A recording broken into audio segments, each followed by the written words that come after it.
ಇನ್ನು ಕೂತಲ್ಲೇ ಕೂತು ಅರ್ಜಿ ಸ್ವೀಕರಿಸಿದ್ರು, ಜನರ ಬಳಿ ಹೋಗಿ ಮನವಿ ಪಡೆದ್ರು. ಜನರ ಜೊತೆ ಇದ್ದಂತ ಸಿಎಂ ಬರೋಬ್ಬರಿ 12,000ಕ್ಕೂ ಹೆಚ್ಚು ಜನರ ಸಮಸ್ಯೆಯನ್ನ ಆಲಿಸಿದ್ರು. ಕೆಲವರಿಗೆ ಕುಳಿತಲ್ಲೇ ಪರಿಹಾರವನ್ನ ನೀಡಿದ್ರೆ ಮತ್ತೆ ಕೆಲವರಿಗೆ 1 ತಿಂಗಳ ಭರವಸೆಯನ್ನ ನೀಡಿದ್ದಾರೆ. ಅಷ್ಟಕ್ಕೂ ಸಿಎಂ ಜನಸ್ಪಂದನ ಕಾರ್ಯಕ್ರಮ ಹೇಗಿತ್ತು? ಡೀಟೇಲ್ ರಿಪೋರ್ಟ್ ಇಲ್ಲಿದೆ ನೋಡಿ.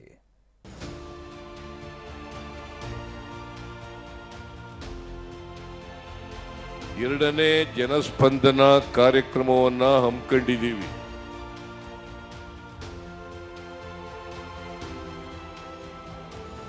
ಮಕ್ಕಳು ಯಾರು ನೋಡ್ತೀರಾ, ಮನೆ ಕೆಲಸಕ್ಕೆ ಹೋಗ್ತೀನಿ, ಮನೆ ಬೇಕಂತಾನೆ.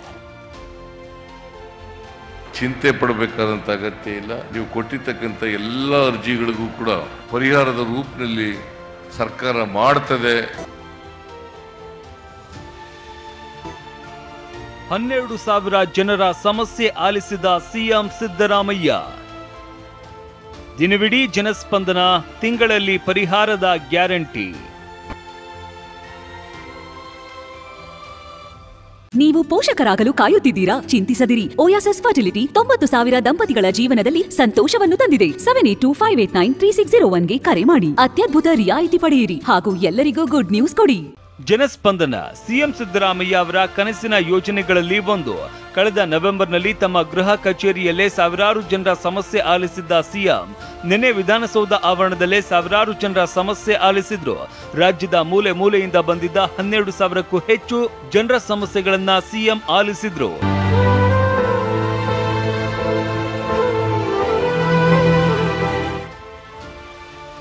ಸ್ವಂತ ಮನೆಗಾಗಿ ವೃದ್ಧಿಯ ಮನವಿ. ಬೆಂಗಳೂರಿನ ಪುಟ್ಟೇನಹಳ್ಳಿ ನಿವಾಸಿ ಶಾರದಮ್ಮ ಇಳಿ ವಯಸ್ಸಿನಲ್ಲೂ ಯಾರ ನೆರವಿಲ್ಲದೆ ಬದುಕ್ತಾ ಇದ್ದಾರೆ. ಮಕ್ಕಳಿಂದ ದೂರವಾಗಿರುವ ಶಾರದಮ್ಮ 4-5 ಮನೆಗಳ ಮನೆ ಕೆಲಸ ಮಾಡಿಕೊಂಡು ಬದುಕನ್ನ ಕಟ್ಟಿಕೊಂಡಿದ್ದಾರೆ. ನನಗೊಂದು ಸ್ವಂತ ಮನೆ ಮಾಡಿಕೊಡಿ ಅಂತ ಸಿಎಂಗೆ ಮನವಿ ಸಲ್ಲಿಸಿದ್ರು. ಮಕ್ಕಳು ಯಾರು ನೋಡ್ತೀರಾ, ಮನೆ ಕೆಲಸಕ್ಕೆ ಹೋಗ್ತೀನಿ, ಮನೆ ಬೇಕಂತಾನೆ. ರಾಯಚೂರಿನ 3 ವರ್ಷದ ಸುಶಾಂತ್ ಥಲೆಸಿಮಿಯಾ ಕಾಯಿಲೆಗೆ ತುತ್ತಾಗಿದ್ದಾನೆ. ಈತನನ್ನ ಜನಸ್ಪಂದನ ಕಾರ್ಯಕ್ರಮಕ್ಕೆ ಕರೆತಂದ ತಾಯಿ ಲಲಿತಾ ಅವರು ಆರ್ಥಿಕ ಸಹಾಯವನ್ನ ಕೋರಿ ಸಿಎಂಗೆ ಮನವಿ ಸಲ್ಲಿಸಿದ್ರು.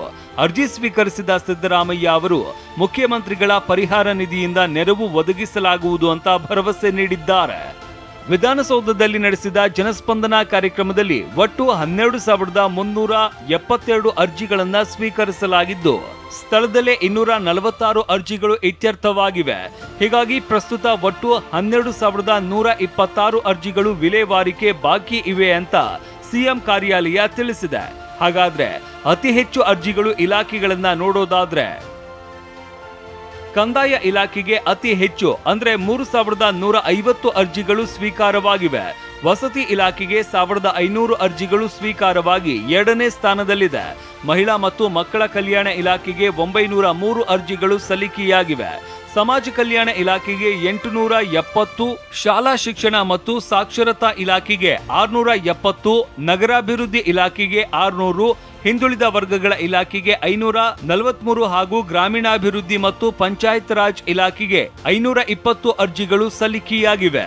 ಜನರ ಸಮಸ್ಯೆ ಆಲಿಸಿದ ಸಿಎಂ ಸಿದ್ದರಾಮಯ್ಯ ಒಂದೇ ತಿಂಗಳಲ್ಲಿ ಎಲ್ಲರ ಸಮಸ್ಯೆಗೆ ಪರಿಹಾರ ನೀಡಿ ಅಂತ ಅಧಿಕಾರಿಗಳಿಗೆ ತಾಕೀತು ಮಾಡಿದ್ದಾರೆ.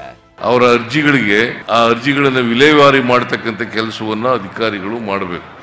ಅದು ಸೆಕ್ರೆಟರಿಗಳಿರ್ಬೋದು, ಜಿಲ್ಲಾಧಿಕಾರಿಗಳಿರ್ಬೋದು, ಅಥವಾ ಜಿಲ್ಲಾ ಮಟ್ಟದ ಅಧಿಕಾರಿಗಳಿರ್ಬೋದು, ತಾಲೂಕು ಮಟ್ಟದ ಅಧಿಕಾರಿಗಳಿರ್ಬೋದು. ಜನಸ್ಪಂದನಕ್ಕೆ 20,000ಕ್ಕೂ ಹೆಚ್ಚು ಜನ ಬಂದಿದ್ರೆ 11,000ಕ್ಕೂ ಹೆಚ್ಚು ಮಂದಿ ಸಮಸ್ಯೆ ಬಗ್ಗೆ ಮನವಿ ಸಲ್ಲಿಸಿದ್ದಾರೆ. ಇನ್ನು ಕಾರ್ಯಕ್ರಮಕ್ಕೆ ಬಂದವರಿಗೆ ಮೆಜೆಸ್ಟಿಕ್ ನಿಂದ ಉಚಿತ ಬಸ್ ವ್ಯವಸ್ಥೆಯನ್ನು ಕಲ್ಪಿಸಲಾಗಿತ್ತು. Bureau report, TV9.